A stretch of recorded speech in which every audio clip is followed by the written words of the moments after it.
Oke, eh, balik lagi sama saya Valdi dan sekarang kita ada di segmennya Ghost at School. Dan biasanya aku kan ceritain ya cerita dari teman-teman semuanya, aku bacain. Tapi sekarang ditemenin langsung sama yang bakalan ngasih cerita horor buat kalian. Jadi biar lebih enak, biar lebih seru, langsung dari narasumber yang ngalamin pengalaman horornya itu kayak gimana. Dan di sini ada Bayu. Hai Bay. Halo. Jadi Bayu ini adalah salah satu tim Schoolfest juga. Dia ada di tim teman curhatnya Schoolfest.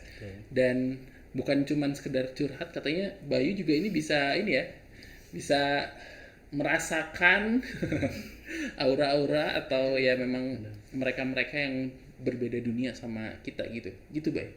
Katanya begitu. Katanya Aku begitu. nggak mau mengklaim gitu, soalnya balik lagi ke ya orang ada yang percaya ada yang enggak tentang Oke. itu. Cuman mungkin ini ya, Bayu masih mengasah kemampuan kali ya. Turunan sih sebetulnya. Oh gitu. Turunan. Gitu. Turunan. Iya. Maksudnya turunannya gimana, Bay? Iya, jadi dulu dari silsilah kakek tuh, Uyut sebetulnya. Ada yang ya kita tahu lah orang-orang zaman dulu kan banyak juga yang belajar tentang ilmu-ilmu seperti itu gitu.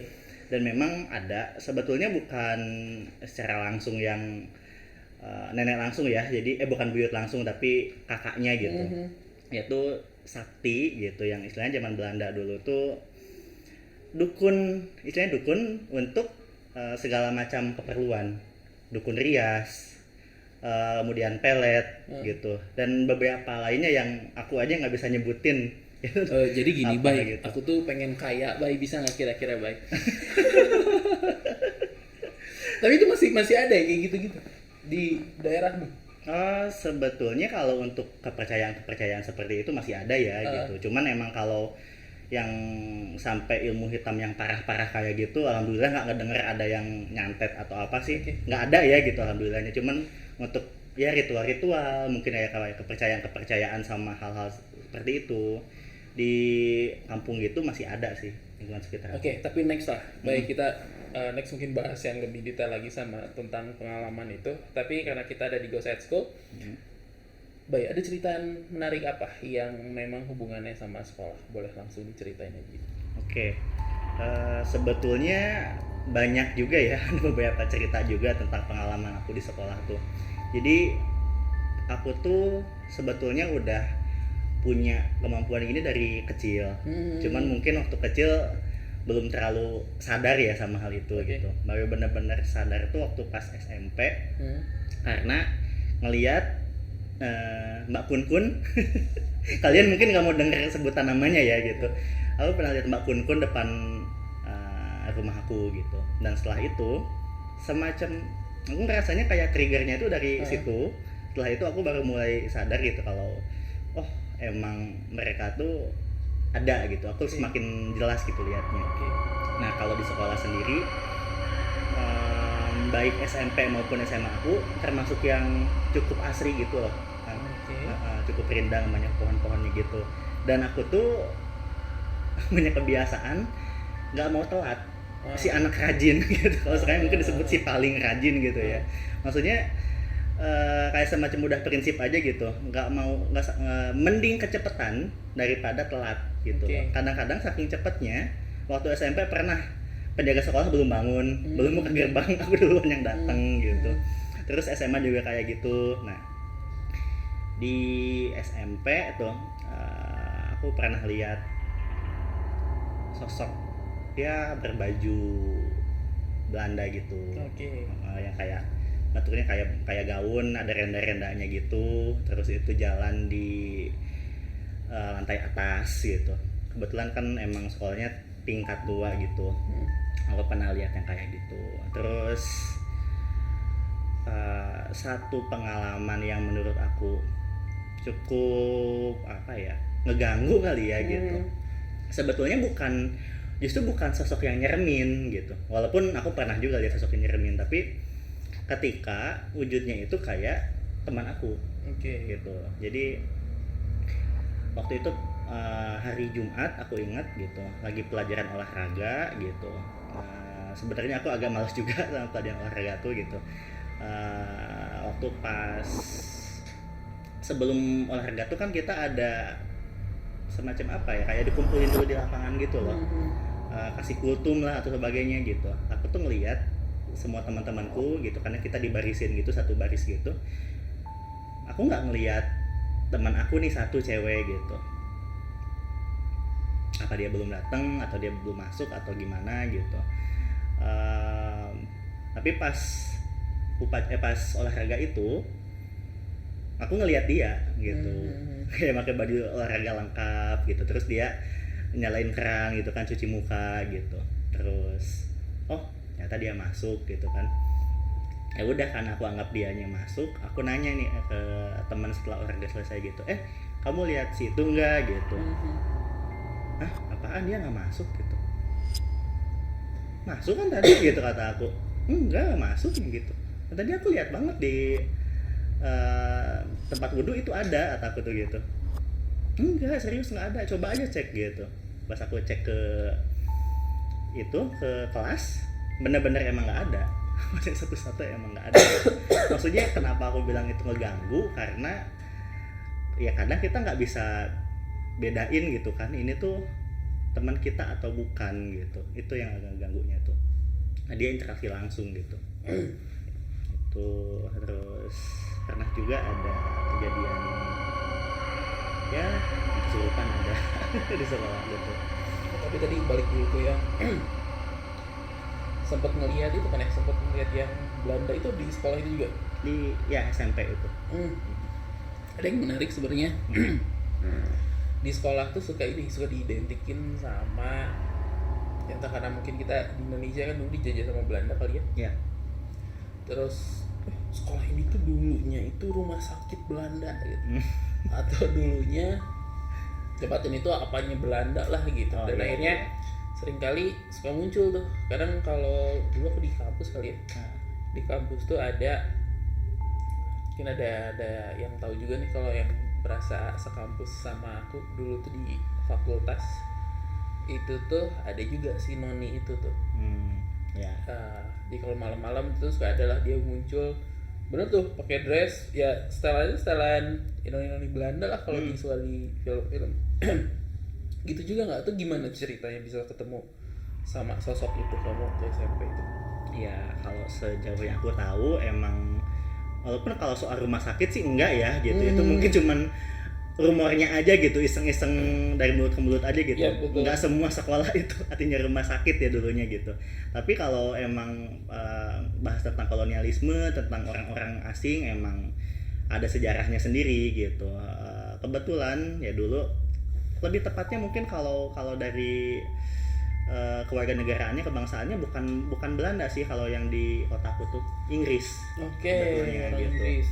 Dan di seberang sekolah aku pun, seberang SMP itu emang ada bangunan yang udah sekarang sih udah tua, udah pernah masuk Yunarisa juga. Jadi sebuah hotel gitu, bekas hotel gitu, tapi emang beneran klasik banget gitu. Kelihatannya emang bangunan interior Eropanya tuh kentara banget gitu. Jadi emang satu komplek lah gitu. Jadi alun-alunnya itu dulu tempat golfnya gitu. Terus hotel tersebut tuh adalah tempat tinggalnya gitu. Dan aku nggak kaget juga gitu dengan adanya sosok orang asing di sekolahku itu, karena masih di lingkup yang sama gitu. Kalau lihatnya kapan, balik lagi emang aku sering lihatnya waktu masih sepi sih gitu, pagi-pagi gitu. Dan emang kalau sedikit bahas tentang ini ya, tentang kebiasaan teman-teman untuk bahas yang kayak gitu ya gitu, emang mereka tuh diperkuat dengan sugesti kita, dengan apa yang kita yakini gitu kan. Sebetulnya aku juga belajar berbagai sudut pandang juga gitu. Kalau misalkan yang kayak gitu tuh sebetulnya nggak ada wujudnya kan, hantu tuh aslinya tuh nggak ada wujudnya, cuman mereka itu mengambil energi dari persepsi kita, dari apa yang kita yakini, sugesti kita gitu. Karena mungkin dari cerita-cerita yang udah ada itu di situ tuh ya, dulunya orang Belanda lah, penjajahan lah, apalah gitu, terus banyak diomong-omongin, banyak diyakini, jadi sosoknya emang kuat dengan wujud seperti itu sampai sekarang gitu. Itu sih. Apalagi yang pengalaman zaman sekolah yang ngeliat horor tuh. Eh, aku sering banget karena waktu SMP jadi ketahuan itu ya, ketahuan punya kemampuan kayak gitu. SMA sebetulnya aku nutup diri nggak mau bahas itu, tapi tetap aja ada yang tahu gitu. Apalagi waktu awal-awal belajar, refleks lah gitu. Kalau sekarang sih udah bisa nahan diri gitu, mending nggak usah bilang deh gitu. Kalau dulu kadang-kadang begitu lihat teman di belakang itu kan ada yang gini gitu di belakangnya tuh, aku kadang suka refleks ngegituin, dan akhirnya dia kan jadi takut gitu, ada apa katanya kan gitu. Terus ya akhirnya mau nggak mau aku bilang gitu, ada itu kan gitu, ada yang ngikut, oh gitu katanya gitu. Terus ada yang kepo, ada yang parno kan gitu. Jadi ya udahlah gitu. Kalau sekarang kan nggak bilang gitu. Tapi kalau dulu karena orang jadi tahu aku kayak gitu, kalau ada acara OSIS gitu atau ada acara ekskul, kan waktu SMP SMA mulai tuh kan kita nginep di sekolah kan gitu. Apalagi kalau masa-masa istilahnya apa sih kayak kadernya gitu, kalau masa-masa penerimaan OSIS atau ekskul gitu kan suka ada ya games lah atau jurit malam lah gitu kan istilahnya gitu. Aku pernah tuh gitu beberapa kali gitu waktu pas panitia mau penelusuran pertama, sebelum pesertanya gitu kan, baik duluan terus kan ditempatin paling depan gitu. Terus ya gitu, emang kalau sekolah itu sebenarnya mungkin teman-teman yang pernah nonton Dina Risa juga tahu ya gitu, tentang ada sekolah di Bandung yang siangnya itu sekolah buat manusia dan malamnya itu tempat kumpulnya mereka, kayak sekolah juga gitu. Nah itu juga di sekolah aku juga seperti itu, Kelas karyawan kali ya malam-malamnya. gitu. Jadi apalagi sekarang pandemi kan, emang aku kalau misalkan mampir ke sekolah gitu, ini udah lebih beda lagi nih hawanya gitu. Dan aku yakin teman-teman juga mungkin yang sekarang udah masuk sekolah lagi kan setelah setahun lebih kali ya nggak offline tuh kan gitu. Baru kemarin itu mulai ada offline dan online gitu kan. Mungkin rasanya akan lebih beda gitu ketika ngerasain sekolahnya lagi gitu. Kok kayaknya agak lebih pengap, kok kayaknya lebih serem gitu. Kok lihat beberapa spot merinding gitu. Ya karena itu emang istilahnya yang bukan asli situ juga jadi singgah dan ya udah jadi nyaman aja gitu untuk tempatin tempat yang nggak terjamah sama manusia gitu. Kayak ini Bay, kamu pernah lihat ini nggak sih? Sebenarnya ada satu video, nggak tahu ya itu benar apa enggak. Zaman-zamannya baru pada mau balik lagi ke sekolah tuh. Jadi ada satu video malam penjaga sekolahnya tuh ngevideoin ke ada satu ruangan di sekolahnya, ruangan senian gitu. Terus semua yang ada di dalam itu tuh ya bunyi gitu, bahkan memainkan sebuah instrumen lah ya, gamelannya lah, apanya gitu. Dan kayak gitu dulu sebenarnya aku punya ada cerita tuh waktu SD sih sebenarnya. Itu kejadian sama persis kayak gitu. Jadi ada ruang tuh kalau di terutama mungkin Jawa Barat lah, Bandung. Aku di Bandung Jawa Barat. Ada satu pelajaran tuh yang muatan lokalnya itu adalah si itu gamelan lah gitu ya.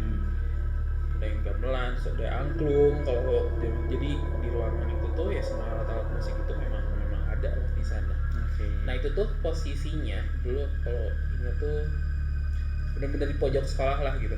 Jadi itu ruangan tuh paling pojok dan belakang tuh udah kayak kebun-kebun yang memang jarang dijamah sama anak sekolah lah pada saat itu.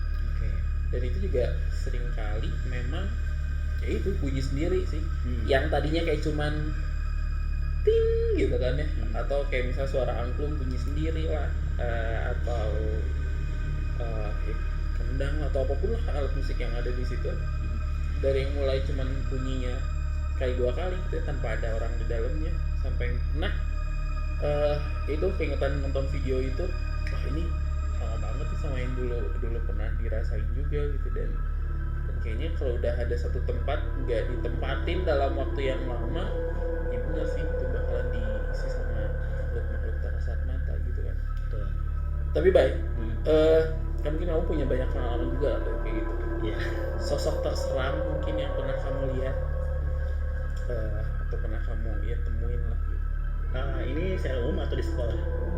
Secara umum deh gitu. Secara umum. Oke. Atau kamu mungkin ini si sosok ini sering banget ngikutin aku atau apalah gitu. Oke. Kalau secara umum, aku ngelihat Akang pernah nonton ini nggak sih Insidious? Insidious yang pertama kan? Iya. Tahu yang sosoknya bertanduk itu? Oke. Yang hitam itu, hitam ada merahnya itu. Iya. Nah, aku pernah lihat yang kayak gitu. Oke. Itu aku ngalaminnya waktu kakakku mau pindahan. Jadi tadinya kan rumah aku sama rumah nenek itu seberangan tuh. Terus rumah nenek bertahun-tahun kosong. Oke. Dan kakak mau nempatin gitu. Nah pas kakak H-1 gitu, kayak semalamnya sebelum kakakku pindah ke situ, aku tiba-tiba sakit gitu, tanpa alasan yang jelas. Padahal tadinya aku udah mau liburan. Ceritanya tuh karena kelas 11-12 kelas 12 mau ujian, kan kelas 10-11 suka diliburin kan gitu. Nah aku lagi mau liburan gitu, terus nggak tahu kenapa tiba-tiba lemes, tiba-tiba bener-bener susah bangun sampai yang kayak ya udah gitu, sampai dibawa ke kamar kan gitu, aku berbaring aja gitu. Terus bentukannya tuh gimana ya, nggak tahu mimpi atau kayak aku astral projection, kayak aku keluar dari badan aku gitu loh.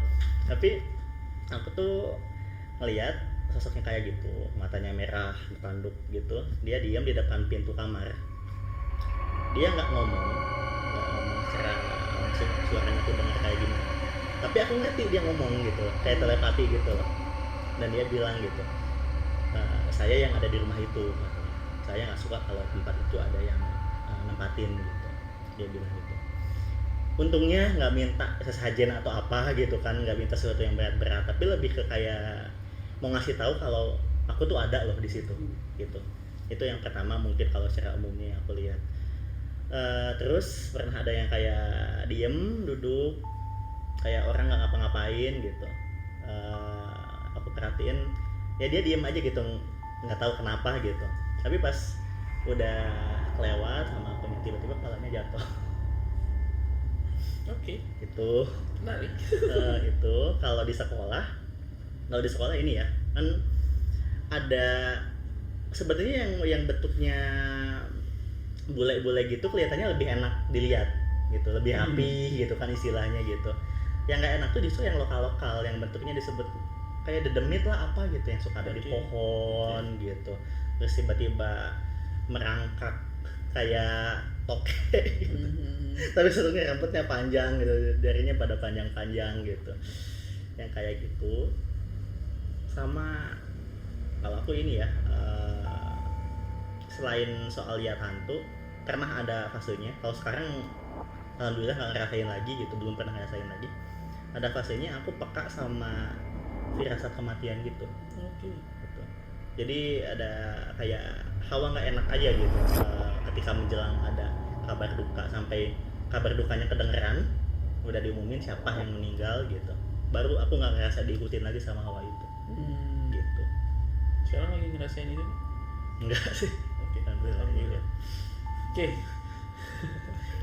Terus apa lagi nih kira-kira bahasan yang memang, karena gini ya, kalau misalnya ngomongin horor, ada poin-poin yang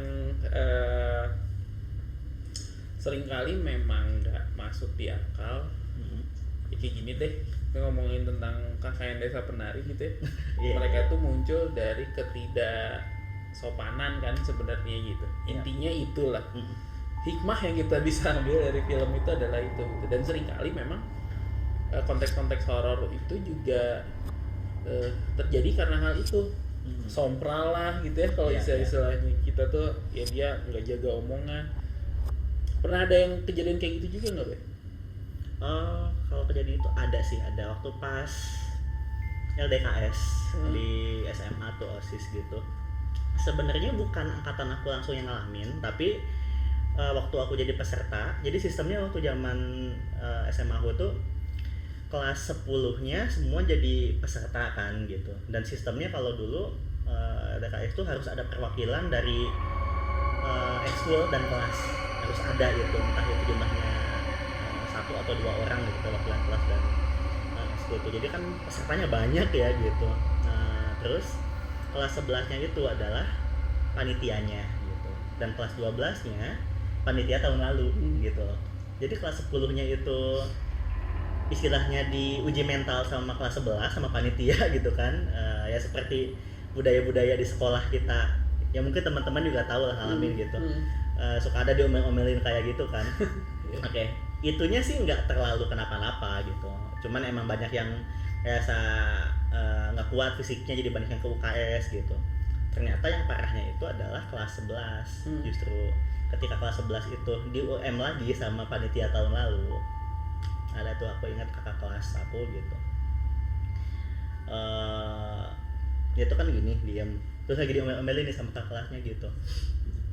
Kamu ngerasa kamu udah jago gitu kan, diteriakin gitu, kamu ngerasa kamu udah bisa jadi panitia yang bener gitu.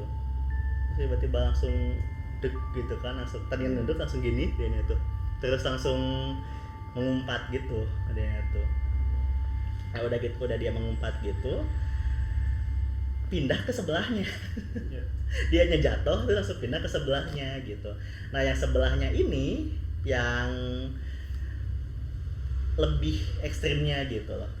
Pertama dia mengerutu gitu kayak badan bahasa Sunda ya kayak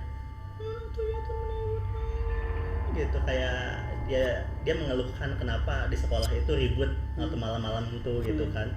Terus dia ketawa-ketawa dikit, terus udah gitu nangis terus sampai karena acaranya lewat tengah malam kan, cukup panjang sampai bentar lagi subuh gitu kan. Ya udah coba untuk dikeluarin dulu, manggil yang bisa kan gitu, sampai oke, kayaknya udah tenang, udah bisa dibawa ke musola kan gitu, tempat sholat.